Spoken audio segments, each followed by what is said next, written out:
Hi friends, today is January 29th, 2021, and I have not been on my channel in probably 2 or 3 weeks. And the reason why is the day that I uploaded on January 9th, I experienced a really big loss in my life. I'm not going to get into too much detail about what happened or anything just because I don't know what my family wants to be out there and what they don't. So out of respect for them, I'm just going to say my brother, Skylar, passed away on January 9th. I received a phone call around 7:30 that evening from my mom, who was absolutely hysterical, who let me know that he had died. And I was actually in the middle of finishing Harry Potter movies with my husband and one of his friends. And I went into the spare bedroom because I had missed a call from my mom, and she texted me and said, "Call me ASAP." Freaked me out. If you don't know anything about me, I've experienced a lot of losses in my life, and I just had a feeling that something was wrong. So I went into the other bedroom on the far end of the house just because I didn't want anybody to hear what was going to be said. I expected something to be going on, but not with my brother. So I instantly became hysterical. I am the only one in Kansas, and the rest of my family, my immediate family, is in North Carolina. I typically do not do well with loss because I've had a lot of it, and it's most of the time been very traumatic, and it's not been like my great aunt Susan, who's 98 years old and lived a long, healthy, great life, and I got to say bye on her deathbed. It's typically been very traumatic, very young, very sudden deaths and losses with no saying goodbye, no closure. And that's a lot to handle for someone's brain, and it's a lot to process through. My dad died 12 years ago, come November of this year, so we just passed his death anniversary, and that death is probably the most traumatic one and the hardest one, and I've learned a lot from that loss. If you don't know, I lost him to suicide, and I found his body. It was very traumatic. I was only 12 years old. It was very hard to deal with, and I went through a lot of dark times, and I would be lying if I didn't say it didn't affect me today, and that I didn't still think about it and it didn't hurt today, because it does. But I've learned so much about grief and loss and how to manage it in a better way than what I have in the past. So I wanted to make this video today to let you guys know what's been going on and why I have been gone and why I may continue to be gone. But I also just wanted to help somebody out there who is either experiencing grief and loss, or to help somebody who doesn't understand grief and loss because they've never gone through it. A lot of people seem to not go through a lot of loss or grief throughout their lives until they are older. So maybe in their 30s, 40s, 50s, 60s, they start to lose friends. Maybe somebody loses a pet. Maybe somebody loses their grandparent or great-grandparent. Unfortunately for me, I've experienced a lot of loss in my life, and if you followed my channel for any amount of time, you may have noticed me talking about some of my losses. I lost my dad, like I said. I lost my dad's mom last year to a heart attack, and then I lost one of my very, very close friends in high school after we had graduated, and my uncle that I lived with, I lost.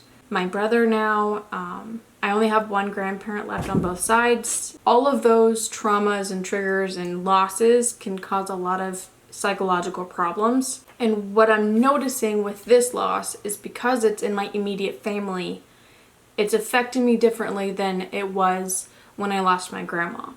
When I lost my grandma, it was very sad and very hard because she was the rock in my family. So when she passed away, all of us kind of dispersed. It's confusing, and grief and loss is confusing because I don't feel as if I'm struggling extremely hard with the actual loss, but only because I don't see my brother every single day. I don't have a lot of secondary loss because of my brother's death. So I'm able to kind of distance myself, or maybe even still am in the denial stage of grief, because I don't see him every day. Because the only time I would really speak to him is if it was birthdays or Christmas or some type of holiday, or randomly one of us would just reach out and catch up. Or if something happened, we would talk. I think it's a little easier for me to just deny that it happened, only because he's far away and not in my life every single day. So if you don't know what secondary loss is, I'm going to kind of explain that. Whenever someone loses somebody in their life, it's not just the death of the person that you lose. So for instance, my brother had a girlfriend who basically was like his wife of 6 years, and they have 2 children. She's experiencing a lot of secondary loss. So he was the main financial provider. So she lost income, she lost stability, she lost a partner, she lost a best friend. She's losing a lot. You could lose your identity, you could lose loss of a support system, your social status, dreams, hopes, wishes for someone or something. There's a lot of secondary loss that can happen. And really the only secondary loss that I'm experiencing is hopes or dreams of having a relationship closer to my family and having our family all together, because we were all separated when we were little and kind of fell apart from each other. So I'm having a hard time with that. And because of this loss, it's bringing up a lot of previous trauma feelings. It's bringing up a lot of feelings of grief and loss for my dad's death. And I definitely have not processed his death like I thought I did. And so I'm reaching out to therapists and psychiatrists, and I'm trying to get in. It's just extremely hard right now. Everybody's full. Everything's booked until like April. So it's hard. And previous to my brother dying, I've also been experiencing a lot of childhood trauma being dredged up. And I've been reading and seeing and listening to people talk about this because of the pandemic. So a lot of us don't know it, but the pandemic is traumatic. We're experiencing loss and trauma through the pandemic, whether that be financial burden, whether that be isolation, stress from society, stress from what's going on politically. There's a lot of chaos going on in the world, and especially in America right now, and that can cause trauma. I think because there's so much uncertainty in the world and so much chaos going on, it's bringing up a lot of childhood trauma that I either forgot about, have repressed, or don't want to think about. After my brother's loss, that's really bringing up a lot of stuff. And I think it's because the brunt of all of my childhood trauma was experienced with my siblings. And that was something that I could connect with them and have a sense of understanding with them. I don't want to cry. I haven't cried in like days. Why am I getting upset? See, this is about trauma. Is like in loss and grief, you're fine and then you're not fine. So yeah, I connected with my brother and my siblings because of my trauma. Let me pull it together for a second. Try not to cry, but I think I have a connection with my siblings more than I do anyone, because they are the ones who validate what we've been through. Like, we have each other, and even though we're like so far away from each other and aren't close, like we always know like we can depend on our siblings. Like you can always depend on them for whatever reason. And it breaks my heart that I don't get to grow closer and old with him. And I also think I'm having a hard time with it because he has 2 kids. I know how it feels to lose a dad. And my brother wanted to be a dad so bad, a good dad for his kids. Because he had a lot of abandonment issues, because his biological father, his sperm donor, was not a good dad. He was very abusive, has not spoke to my brother in over 20 years. Did not check on my brother, did not care about my siblings, nothing. Abused my mom. Horrible person. And my biological father took my brother and sister in. That was their dad. I mean, when you're 3 years old and a man comes into your life and you grow up with him until you're, I don't even know how old my brother was. I think he was maybe 13, 14, 15 when my parents divorced. That's your dad. And I won't go into detail of why my dad couldn't take in my siblings, but my siblings ended up going into foster care. And if you know anything about the foster care system, it's flawed.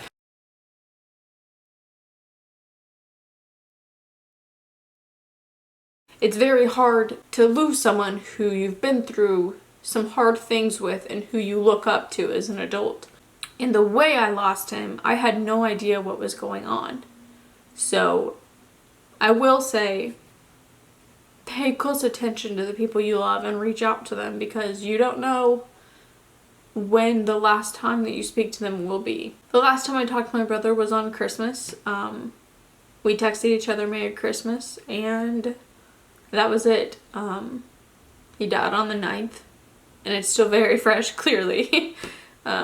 So that I can stop crying, because this is not what the video is supposed to be about. I don't want to cry. Even though crying is healthy, but I'm trying to make a video here, so I need to pull it together, so give me a second. Okay, I took a second to pull myself together, so I'm back. I'm gonna try to get through this video without crying. So I'm gonna kind of go into what grief is, and grief is where you're just mourning the loss of something that you cared about or that was important to you or in your life for whatever reason. So symptoms can vary for every individual. So I think one of the biggest symptoms of grief or loss is guilt, and that's just because you don't get a do-over. You don't get to go back in time. You don't get to try again. So if there's things that are left unsaid or undone, you have a lot of guilt. Or if you feel like you could have changed the situation, there's a lot of guilt. There's fear, there's irritability, there's sleep habit changes where either you're sleeping too much or not enough. There's PTSD that can happen, depression, you can start losing weight because you're not eating or you're eating too much. There's uncontrollable crying, there's lack of motivation, there's tightness in your throat and chest, there's anxiety, there's an emptiness feeling, there's abandonment, there's a vulnerability to grief and loss that you feel internally. There's a sense of kind of disassociation that can happen where you don't feel like you're in reality. And there's also forgetfulness, or a thing called brain fog, which I experience a lot of anyways, but this has definitely not helped, especially with a lot of childhood trauma and everything coming up. There's a lot of brain fog going on. With those symptoms usually come the 5 stages of grief. This is a theory that is about grief and loss, and you probably have heard of them. So it's denial, anger, bargaining, depression, and acceptance. And those are the main 5 ones that everybody talks about, that every psychology class or mental health class about grief and loss or death and dying you're gonna hear. I found a really great representation of grief and loss, because a lot of people think that those are the 5 stages you're gonna get through and then you're done. And that's not true. Grief, first of all, is a lifelong thing. You will never completely be over grief. I want you to think about it. If you've never lost somebody, think about someone very close to you, and if they die, how long would it take for you to get over that? Would it be 1 year, 3 years, 5 years, 10 years? I'm almost 12 years in with loss of my dad, and it still affects me. I'm not over that loss. And it doesn't matter how much you process through it, how much you learn about it, nothing. You're still always going to have that grief inside you. There's still going to be a part of your heart that is darkened or blackened or missing because of that person is gone, and you can never get them back. So the best way I can explain it is every holiday is hard. Because first of all, my dad died around the holidays. He died right after Thanksgiving and right before Christmas. So every Thanksgiving and every Christmas, those feelings come up. The trauma of it all comes up. The experience, the loss. not having him for Christmas, remembering that Thanksgiving was the last holiday I had with him. That's hard. That grief is coming up every Thanksgiving and every Christmas. After my dad died, he has missed a lot of milestones. So I've experienced going to high school, graduating high school, going to college, getting engaged, getting married, getting my first career, getting a car, getting my license, all of these major milestones in my life. And every single time I have a milestone that's big and important, a little piece of that grief comes up. A little piece of me is sad that my dad's not here to experience that with me. And that's very normal. So that kind of gives you an idea of how grief is never going to go away. In each of those stages, everybody goes through, but it's not going to be linear. It's not like, okay, I'm in denial or shock about it, and then I'm just going to get through it. Now I'm angry that they died, and I'm angry at the world, and oh, now I'm in bargaining. Now I'm going to just, if I am a good person, they'll come back. And God, if I change the way that I act, they'll come back. And now I'm into depression, and the world is just ending, and I feel sad. And now all of a sudden I wake up the next day and I'm accepting it and I'm over it. No, that's not how it works at all. So I found this amazing thing, and it's hard for you to see everything. So I'm not going to show you all of it, but I wanted to show you kind of an example of grief and loss and what you go through. So this is the stages of grief, and this is kind of how they explain it clinically or in a death and dying class in general. If you have a good death and dying teacher, especially someone who's been through loss, it's not just this little line that like you go up. So I'm going to read through all of these, and then we'll kind of talk about how this is not accurate. So at the top we have loss, hurt, and then shock, numbness, denial, emotional outbursts, anger, fear, searchings, disorganization, panic, guilt, loneliness, isolation, depression, re-entry troubles, new relationships, new strengths, new patterns, hope, affirmations, helping others, and then loss adjustment. So that's where you're completely adjusted and you get through it, and then you're able to process through it and move on. This is what would happen in a perfect world, but I'm going to give you an example of how it really works. We have the loss, and then we go here, and then here, and then here, and then here, and all over this place. We are never going to just go through each of these in the way that we are supposed to, because guess what? We're humans, and we are complex and hard and confusing and overwhelming, and death and dying and grief and loss is just not linear. It's never going to be. So I want people who have never experienced loss to understand that. I'm going to talk a little bit about ways you can help yourself or someone who's going through loss. What's going to help you is not going to help me, and vice versa. Everybody goes through grief and loss differently, and there's no right or wrong way to deal with grief and loss as long as you're not harming yourself or other people. Support groups are a really great thing to go to if you are experiencing grief and loss and struggling with that loss. Counseling or therapy, medication management, getting proper treatment for those grief and losses, because it could be traumatic and you may develop a mental illness from it. Self-care is an extremely important thing, and I'm not just talking about, oh, I'm gonna light a candle and take a bath once a week. No, you need to do true self-care and self-reflection. And then there's religion or spirituality. That helped me. Gives me a sense of, okay, they're gone, but they're not gone forever. Doesn't work for everyone. And then the biggest one for me is talking about it. It's hard, and you may cry, you may laugh, you may be angry, you may experience all of the stages of grief in 1 hour or 10 minutes. But talking about it and talking about that person is one of the best ways that helped heal. I'm not completely healed. My heart's kind of like, we're about here when we were like all the way here. But we're getting there with my dad's death. And with my brother's death, I'm still processing through it. So I'm not even in the stage of like healing or mending. I'm still just processing. I'm still in kind of that denial, anger stage, really. And I might be there for a while. There's no timeline to grief or loss. So don't expect somebody who has experienced loss to just be over it in a month or 3 months or a year or 4 years. Distracting coping skills are great. So puzzles, music, documentaries, keeping myself distracted and busy, cleaning, those are all things that I enjoy doing that has been helping me through this, talking to people about my brother. So that's all the ways that you can help yourself. It's very difficult to be around somebody who has experienced loss or grief at times just because you don't know what to say. You don't want to say the wrong thing. You don't want to upset them. You don't want to make things worse.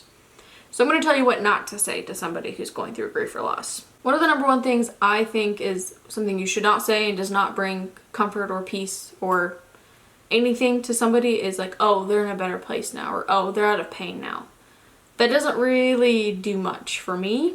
Again, everybody is different, but typically it's okay to steer away from these things because a lot of what I'm about to say is toxic positivity, and I won't go into detail on toxic positivity, but I'll maybe put like examples or a definition of it, and then you should do your own research. So steer away from toxic positivity. So just trying to steer away from toxic positivity, making that person feel as if their feelings are invalidated or they should be happy now because it's been 3 years or 3 months. Steering away from words that invalidate someone's emotions is really important. So example, also saying things like, oh, I know how you feel because I lost my great-grandma 14 years ago when I was 3. You don't know exactly how someone feels. You may have sympathy for someone if you've experienced loss or grief, but typically it doesn't help somebody when you say, oh, I know how you feel. Because instantly they go on the defense and are probably thinking, you don't know how I feel. You're not me. You don't know what it feels like to lose my brother right now. Because even if you've lost your brother, it's different circumstances, different times, different experiences. So nobody truly knows how someone else feels. So try to steer away from saying things like that. And especially don't say things like, well, at least they died quickly, or at least they're better off now. Let's talk about what can we do to help somebody? What is helpful? And for me, again, grief and loss is different for everybody, but for me, what really helps me is when people don't just avoid the topic altogether, when people don't just not talk about the people I've lost. It's okay to bring up stories if you knew that person, to talk about them, to experience laughter about that person in the sense of bringing up a funny memory or showing pictures. And of course, it's going to take time for somebody who's going through grief or loss to be ready for that. But it brings me a lot of comfort when people talk to me about memories that they have with people I care about who have died. Or whenever somebody isn't afraid to bring up my dad, or to talk about my brother, or to talk about my friend, or ask me questions about them, because I maybe lost them in this realm, in this world. Their body is gone, but to me, their spirit lives on, and I want their memory to live on too. I don't want to just forget about them as if they never existed. So it doesn't help me to just not talk about them or to just avoid the conversation altogether. Another thing is to just listen to them and be patient with them, because like I said, there's a lot of symptoms that you may start to see in someone who's going through grief or loss, and it may be difficult to deal with, but the best thing I can say is just to listen to them. Give them an open ear and let them rant, let them vent, let them cry, let them laugh, let them be angry, and just help them through that in the best way you know how, without pushing them toward acceptance or pushing them towards getting through that faster than what they're ready for. I also think that it's important to ask somebody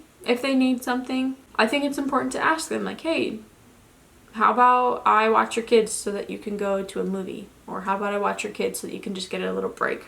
Or how about I do your dishes? Can I come over and help clean your house? Or can I clean your house for you? Or do you need laundry done? And sometimes with people who are going through grief and loss, you don't need to ask.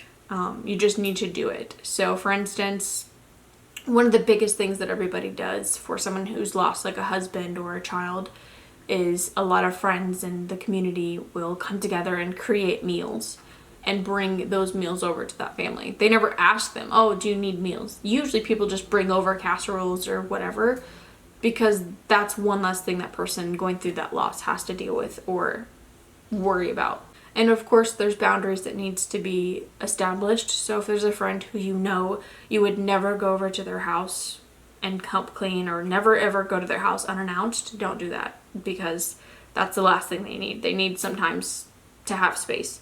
So don't invade their privacy and don't force them to be around you. But if you notice that they're getting in a dark place, or that the laundry's piling up, or dishes are piling up, or maybe their car's getting dirty, just tell them like, hey, I'm gonna go take your car through the car wash real quick and go vacuum it out for you. And of course, if they say, no, don't do that, or I don't want you to do that, of course, respect that. But you'll be surprised by how much those things help and how much people appreciate them. But I just wanted to make this video because I thought it was really important to talk about, and I wanted to just help somebody who may or may not be going through grief and loss. I'm going to leave some resources in the description about grief, loss, what you can do, what you shouldn't do, about toxic positivity, about a bunch of things. So please check out the description box in this video. But I need to go because I have a couple of things I need to do for today. So I hope that you guys enjoyed this. I hope that you found some kind of comfort or it helped you in some way. And I will be back as soon as I can be. Sorry for crying in the video, but thank you guys so much for watching. May all your stars align, and I will see you guys in my next video. Bye, guys.